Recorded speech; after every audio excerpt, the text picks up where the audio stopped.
شوفوا النيكلير اللي جبته، قال لك طريق ملتوية على طول 11 كيلومتر، مش طريق ملتوية كهو، اما زاد الكلها طلوعها كطريق. موضوع صعيب ولكن عنا ليه الحل، حل المسائل هذيا الصعبة البسيسة ملغمة بالفاكهة والزيت الزيتونة.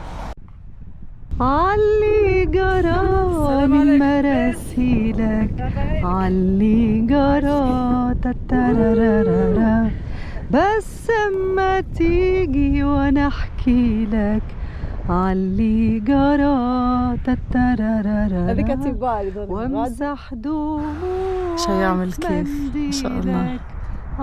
فما جيب يا غاتك واحد يعمل غطسة كان جاي الدنيا صيف والطريق كله هابطة. شوفوا العليل الشيخين. علي جرى، علي جرى.